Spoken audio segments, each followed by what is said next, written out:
नमस्कार मंडळी, स्वागत आहे आपल्या यूट्यूब चॅनलवर. घरोघरी मातीच्या चुली या मालिकेमध्ये आता पुढील भागात आपल्याला असं पाहायला मिळतं की त्या ऐश्वर्या ऋषिकेशला ओरडत असते, बस झालं ऋषिकेश दादा, आता माझ्या नवऱ्याला अजिबात हात लावायचा नाही आता. तेव्हा आता जानकी म्हणते बस कर ऐश्वर्या. तेव्हा आता ऋषिकेश म्हणतो की तू बस कर जानकी, कारण तू जेव्हापासून त्या लताबाईला घरी आणलं तेव्हापासून तुझे कारनामे चालू आहे. तू ज्या दिवसापासून पार्वती आईला घरी घेऊन आली, मग त्या दिवसापासून तू संशय का घेते आहे तिच्यावर, आणि आज हे मला सगळं तुझ्यामुळे आज मला ऐकून घ्यावं लागतंय. ही माझी पार्वती आई आहे. तेव्हा आता जानकी म्हणते नाही, ही तुमची पार्वती आई नाही आहे, कसं काही समजत नाही तुम्हाला. तेव्हा आता ऋषिकेश म्हणतो अगं त्याने तसे पुरावे दिले आहे. तेव्हा आता जानकी म्हणते की तसे पुरावे गोळा केले जाऊ शकतात ऋषिकेश, तुम्हाला समजत कसं नाही आहे. तर आता लता कारखानीस आता ऋषिकेशकडेच बघत असते. याचा अर्थ तुझा विश्वासच नाही आहे. तेव्हा आता जानकी म्हणते नाही, माझा विश्वासच नाही आहे.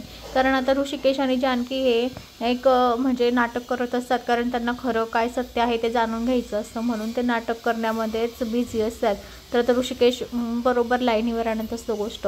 ऋषिकेश म्हणतो नाही, माझा विश्वास नाही आहे. जानकी म्हणते माझा विश्वास नाही आहे. जेव्हा तुम्ही माझ्यासमोर चांगला सबळ पुरावा आणणार, चांगला ठोक पुरावा आणणार, तेव्हाच माझा विश्वास बसेल की ही तुमची पार्वती आई आहे. तेव्हा आता ऋषिकेश म्हणजे पार्वतीकडे जातो लता कारखानीजवळ आणि म्हणतो आई, तू माझी आई आहेस ना, तर आपण DNA टेस्ट करून जानकीला पुरावा देऊया. तेव्हा आता हे ऐकून आता पार्वतीच्या पायाखालची तर जमीनच सरकते, कारण ती लता कारखानीच असते. तर त्या ऐश्वर्या सारंगसुद्धा दोघं एकमेकांकडे बघतात, कारण DNA टेस्टमध्ये बरोबर समजतं हा कोणाचा मुलगा आहे कोणाचा नाही.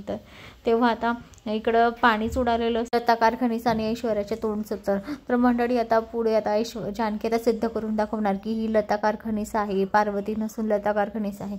सगळ्यांसमोर आता हा पुरावा ऋषिकेश आणि जानकी घेऊन येणार. तर मंडळी अशाच मालिकेच्या नवनवीन अपडेट्ससाठी चॅनलला लाईक आणि सबस्क्राईब करा, शेअर करायला विसरू नका. धन्यवाद.